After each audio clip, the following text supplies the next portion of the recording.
Hola niños, ¿qué tal? ¿Qué tal están? ¿Qué tal todo? Bien, Qué bueno, me alegro muchísimo. ¿Qué tal estuvo su fin de semana? Cuéntenme. estuvo muy bien, profe. Me alegro bastante. Bueno, el día de hoy vamos a ver en la clase de literatura, vamos a hablar un poquito acerca de la literatura universal. Cuáles fueron sus épocas, cuáles fueron los autores más importantes, las obras más importantes y un largo etcétera.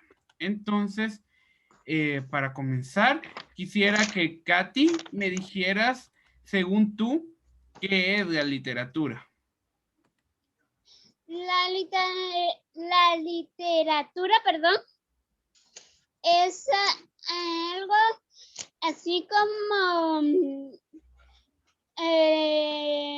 escribir, lecturas, leerlas y cosas que tengan que ver con comunicación lenguaje. Ok, me parece un bastante interesante concepto. Creo que es correcto. En cierta parte, como tú lo dices, es una continuación de la clase de comunicación y lenguaje. Sin embargo, la literatura va un poquito más allá. Entonces, para comenzar, primero les quiero decir antes que todo que para nosotros la RAE a partir de ahora va a ser nuestro pan de cada día. La RAE va a ser a la que vamos a consultar siempre cuando necesitemos algún significado. A excepción, esto lo vamos a ver un poquito más adelante, de cuando haya que hacer definiciones más específicas y un largo etcétera. Pero bueno, lo que llegamos a eso, vamos a ver qué tal con la definición de literatura. Bueno, nos dice que la literatura es el arte de la expresión verbal.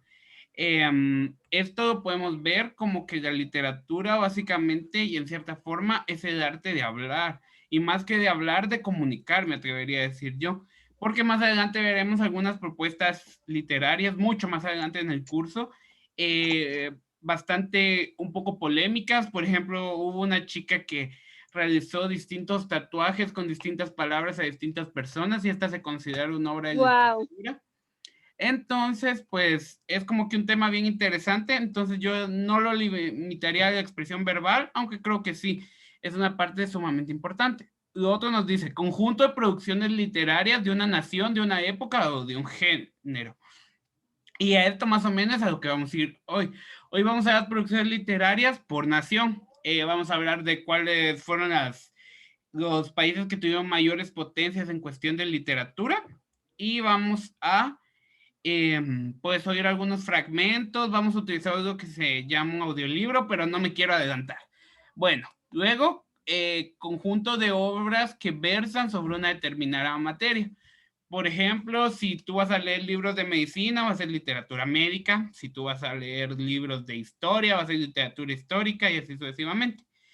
Luego, esto es un poco redundante, conjunto de conocimientos sobre la literatura. Ajá, un poco redundante, pero bueno. Tratado que se expone conocimientos sobre literatura, ajá, otra vez un poco redundante, pero bueno. Esto sí me parece interesante porque aquí se abre un debate que ha habido a lo largo de muchos años en el tema de literatura. Nos dice conjunto de obras musicales escritas por un determinado instrumento o grupo musical. Y aquí hubo un debate hace un par de años porque ganó el premio Nobel de Literatura el primer músico. El músico que lo ganó era un genio, ahorita no me acuerdo del nombre, pero se abrió el debate de, ¿en serio las canciones son música? Perdón, ¿en serio las canciones son literatura? Entonces es como que un debate muy interesante que veremos mucho más adelante. Pero por ahorita vamos a dejar solo como que este concepto y teoría de las composiciones literarias. Básicamente, esto nos dice que la literatura también es el conjunto de estudios, de procesos para, pues de alguna forma, poder aprender a escribir mejor o a entender las distintas literaturas. No sé si hasta aquí tienes alguna duda. No, profe. Ok, me parece perfecto. Entonces vamos a empezar con vamos a ver el día de hoy de la literatura universal. Básicamente, y en cuentas pequeñas, la literatura universal es toda la literatura hecha en todo el mundo. Así que vamos a ver distintos pasajes, distintos lugares y distintas naciones y distintos momentos históricos que nos van a hablar sobre estos tipos de literatura. Y pues aquí podemos ver nuestro índice de cuáles vamos a hablar.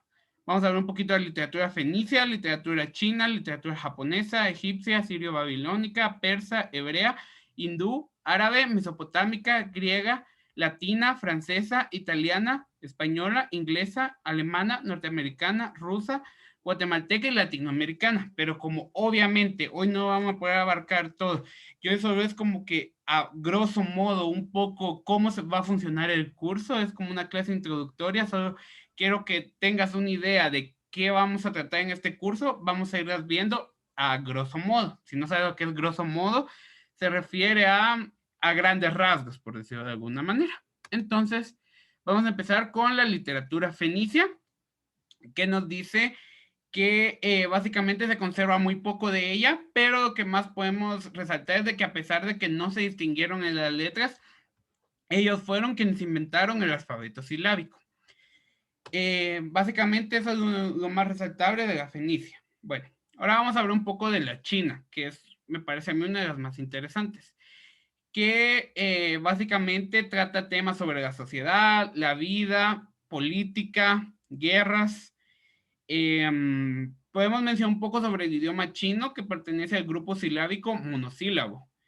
La escritura se representa por sílabas, no por letras. Digamos que en lugar de tener una letra para la P y una letra para la A, tiene una letra para PA.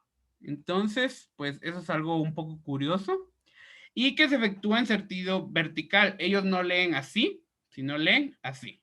Bueno, estos son como que algunos datos un poco curiosos y el reflejo del pueblo que la ha engendrado. Básicamente, esto va a ver mucho más adelante, la literatura va muy de la mano con cómo es su gente. La gente en China es gente apacible, igual que su literatura. La literatura no tiene grandes arrebatos líricos y no es como que muy exuberante, como que no busca resaltar mucho, pero su belleza está en eso mismo. Algunos de sus autores y sus obras son Confucio con las analectas y la gran enseñanza, Mencio con Menseng y Lao Tse con el clásico de la vía y la virtud. Ok, entonces ahorita vamos a escuchar un pedacito de un audiolibro de la literatura china. Bueno, entonces vamos a ver un pedacito de el audiolibro del Camino y la Virtud de Tao Te King y Lao Tse. Entonces vamos a escuchar solo un pedacito y luego continuamos. Hace su trabajo sin acumular nada por él. Cumple su tarea sin vanagloriarse de ella. Y precisamente por no vanagloriarse, nadie se la puede quitar.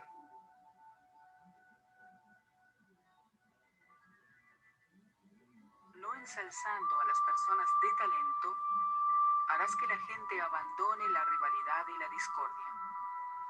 No valorando bienes difíciles de conseguir, harás que la gente deje de robar y atracar. No exhibiendo lo que todos codician, harás que los corazones de la gente permanezcan serenos. Por eso la manera de gobernar del sabio empieza por vaciar el corazón de deseos, llenar los estómagos de alimento, debilitar las ambiciones y fortalecer los huesos. Perfecto, bueno, básicamente como puedes ver es un libro, como decía ahí, muy apacible, muy tranquilo, que nos habla sobre algunos consejos y algunos mantras de vida. La verdad es un libro muy agradable, sería muy bonito que tuviéramos oportunidad más adelante de leerlo, pero por hoy, como te digo, es solo una introducción. Bueno, vamos a continuar con la siguiente literatura, que es la literatura japonesa, que básicamente esta literatura siempre fue muy de la mano con la literatura china, porque en algún momento fueron una misma nación. Sin embargo, una vez que llegó la independencia japonesa, Japón supo hallar su propio estilo muy, muy rápido y ya no era igual su literatura a la literatura china, sino era, pues, dos literaturas aparte, con temas aparte y que se escribían de maneras distintas, etc. Bueno, y tiene sus orígenes en la tradición oral. Esto es como que lo principal para resaltar. Algunos de sus autores y obras son Murasaki Shikibu con el Genji Monogatari y Sei Shonagon con el Makura no Shoshi. Bueno, ahora vamos a hablar un poquito de la literatura egipcia, que básicamente la literatura egipcia se utilizó 100% para dejar rastro de su ideología, de su religión y en lo que creía. Algunos de sus libros son El cuento del náufrago, La historia de Shinue, El cuento del campesino elocuente, Las máximas de Taotep, El himno al sol, El libro de los muertos, El texto de las pirámides, El papiro Caum, El texto de los sarcófagos y El papiro Westerkarat. Bueno, luego la Ciro-Babilónica, que es una literatura en la que sus creaciones, al igual que sus construcciones, han desaparecido. Se quedan muy poquitos rastros. Algunas excavaciones arqueológicas realizadas en sus antiguos territorios han dado como resultado el hallazgo de tabletas de barro cocido. Básicamente aquí puedes ver una imagen del barro cocido. Que pues es como que lo poco que queda de su literatura. Y la mayoría de las tablillas tratan temas científicos, económicos, administrativos y legales. Como podemos ver, esta literatura no se iba tanto por el lado de contar historias, sino se iba más por el lado de usar la literatura para un fin meramente académico. Entonces aquí sí quiero que escuchemos un pedacito del poema de Gilgamesh, así que vamos a poner el audiolibro del poema de Gilgamesh. Entonces vamos a ver un pedacito del poema, de la epopeya de Gilgamesh. Un ser poderoso y maligno que es el guardián de los bosques. Enkidu se resiste a secundarlo en la arriesgada empresa, pero finalmente accede a acompañarlo. La madre no está de acuerdo y los ancianos de la ciudad tratan de infundirle prudencia, pero ya todo está decidido. Los héroes piden fabricar imponentes armas y marchan a la aventura entre la aclamación del pueblo. Tablillas 4. Los amigos marchan a la aventura. Estando en la montaña, Gilgamesh tiene varios sueños inquietantes, pero Enkidu los interpreta como buenos augurios. Al llegar a la entrada del bosque donde habita Huagua, Gilgamesh invoca a Shamash, dios del sol y de la justicia, y le pide su protección. Este se la concede. Y bueno, yo creo que nos vamos a quedar un pedacito. Solo es un pedacito para dejarlos picados y que sigan investigando. Pues básicamente, como podemos ver, este sí era un cuento más con una narrativa lírica, por eso lo elegí. Es un cuento que habla sobre sobre Gilgamesh, su historia y su viaje. Entonces, pues sería muy interesante y estoy seguro que en el futuro vamos a platicar un poquito más de él. Pero por ahora, pues vamos a continuar con la siguiente literatura, que sería la literatura persa. Y aquí la mayoría de documentos preislámicos se han perdido y la mayor parte de la literatura proviene de la época posterior a la conquista islámica de Persia. Básicamente Persia era un país el cual en un inicio no practicaban el Islam. Como sabemos, el Islam es una de las religiones más importantes del mundo, pero en un inicio no se practicaba esta religión hasta que llegaron los países islámicos a conquistarlos. Y su obra más importante es de Zoroastro, el Avestra. Y básicamente esta era como una especie de religión, como el libro sagrado que tiene la religión de Zoroastro. Igual más adelante vamos a hablar sobre Zoroastro, cuando estemos viendo libros filosóficos. Uno de mis libros favoritos es Así habló Zaratustra. Zaratustra era el otro nombre de Zoroastro, que fue escrito por Friedrich Nietzsche, si no me falla la memoria. Entonces, pues bueno, Luego tenemos la literatura hebrea, que aquí pues yo creo que no hay ni que hacer presentación. Es la que mayor influjo ha ejercido en las culturas occidentales y ha sido traducida a todos los idiomas. Básicamente su obra más importante es la Biblia, pero aquí cabe hacer una aclaración. La Biblia no es un libro como tal. La Biblia es un compendio de libros, como una especie de biblioteca que reúne un montón de libros. Podemos decir que la literatura hebrea tiene bastantes libros porque cada libro iría por separado: Génesis, Éxodo, Levítico, Números, etcétera, etcétera, etcétera, etcétera.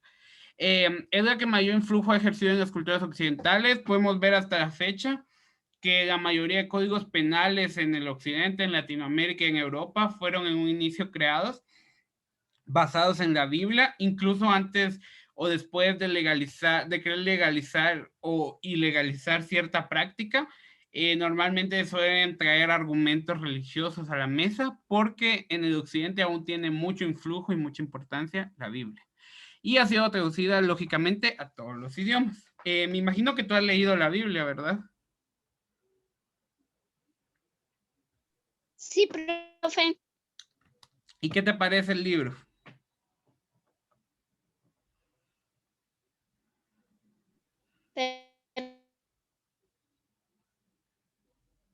Profe, enseñan cosas buenas que uno debe cumplir, y siento que la Biblia es como que nuestra guía.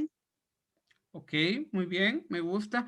Quiero que tengamos oportunidad también de leer un poquito, un pedacito, aunque sea de la Biblia, algunos libros, los más importantes, tal vez Proverbios o Salmos, en el futuro. Pero por ahorita hablemos también de la literatura india, que es sumamente interesante. Es una de las literaturas orientales más interesantes por su influencia y esplendor en la civilización occidental.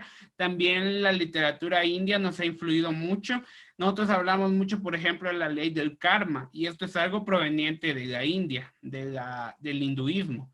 Entonces podemos ver que no solo tenemos influencia del cristianismo, sino de muchas otras religiones y muchas otras literaturas. Aún en el carácter religioso, y como un dato curioso, el Mahabharata. Bueno, perdón por eso, no sé qué pasó, pero continuamos. Bueno, pues te decía que el Mahabharata es el poema más largo de toda la literatura universal y nos plantea que si lo lees todo y tienes fe en lo que él dice, te puede conducir al cielo automáticamente cuando tú mueras. Sus autores y sus obras son Vyasa, que escribió el Mahabharata; Valmiki, que escribió el Ramayana; Tulsidas, que escribió el Ramcharitmanas; y Hayadeva, que escribió el Gita Govinda. Muy bien, entonces vamos a escuchar un pedacito del Ramayana.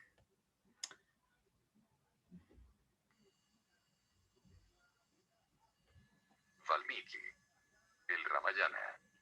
Primero, introducción, de cómo el Ganges descendió del cielo. Temerarios como el que desafía al tigre en su guarida, el que despoja el hijo de corta edad a su madre, y el que interrumpe al sabio en su profunda meditación. Los 60.000 descendientes del rey Sagara, que encontraron la muerte, como las aguas tumultuosas llenan los valles después de la estación de las lluvias, poblaban la tierra, y en su ingente número no se asemejaban a una familia de hermanos, sino a un terrible ejército. Los 60.000 príncipes, hijos todos de un mismo padre, con el ruido de sus trompas de caza atronaban las selvas.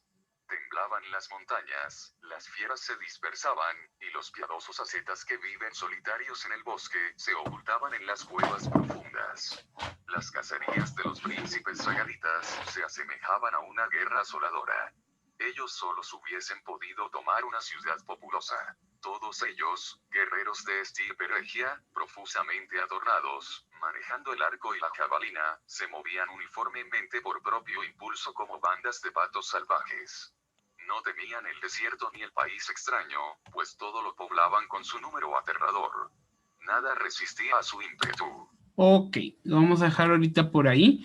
La verdad es que es un libro también bastante interesante. Todos estos libros históricos y que tienen gran influencia religiosa. Suelen ser bastante similares, como puedes ver, trata temas similares a la Biblia en el sentido de que trata sobre sus guerras, nos habla sobre personajes importantes para su cultura, etcétera, etcétera, etcétera, etcétera.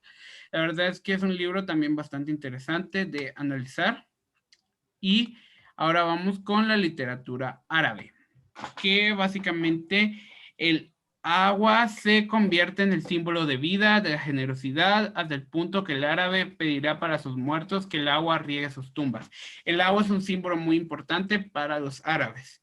Y los poemas están dirigidos al público, a un jefe de tribu o a un grupo de gentes que se alaba o vitupera, y es con frecuencia contra alguien. Su principal autor y obra es Mahoma con el Corán. También podríamos mencionar Las Mil y Una Noches, que es de donde sale el famoso libro de el famoso libro de donde se desprende la famosa película de Aladdin, que creo que es una película que todos hemos visto, pero que es un poco distinta en la literatura árabe. Tal vez tengamos la oportunidad de leerla. De hecho, todos estos cuentos de Disney es bastante interesante. Me gustaría hacer un proyecto de eso, analizándolo. Es sumamente interesante ver cómo eran historias al inicio sumamente macabras y distintas a como las planteó Disney. Pero bueno, íbamos a escuchar un poquito del Corán, pero el tiempo ya nos apremia, así que vamos con la literatura mesopotámica, que antes de la literatura, el lenguaje escrito se usaba para llevar las cuentas administrativas de la comunidad. Comprende 3 grandes temas: mitos, himnos y lamentaciones. Los mitos se componen de breves historias que tratan de perfilar la personalidad de los dioses mesopotámicos. Los himnos son textos de alabanza a los dioses, reyes, ciudades o templos.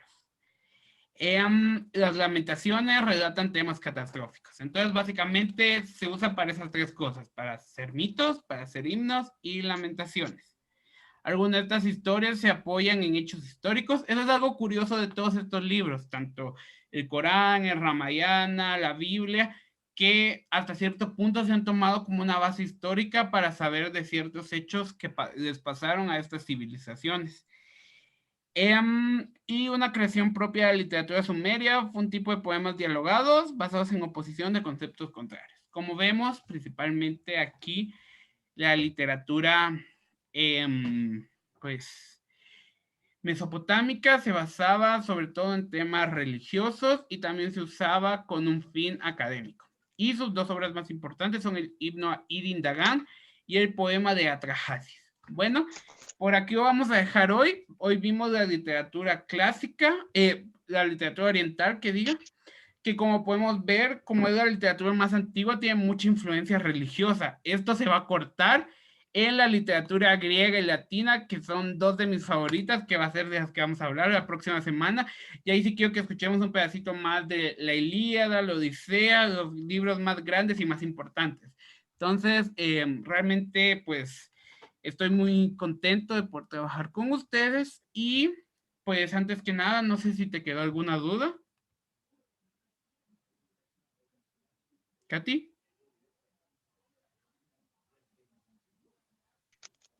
Creo que te quedaste trabada o tu micrófono, no sé. No, profe, disculpe. La verdad, no tengo ninguna duda. Ok, muchísimas gracias por ponerme atención. La próxima semana hablaremos de literatura griega y latina, pero por esta semana, igual no te preocupes si no copiaste algo.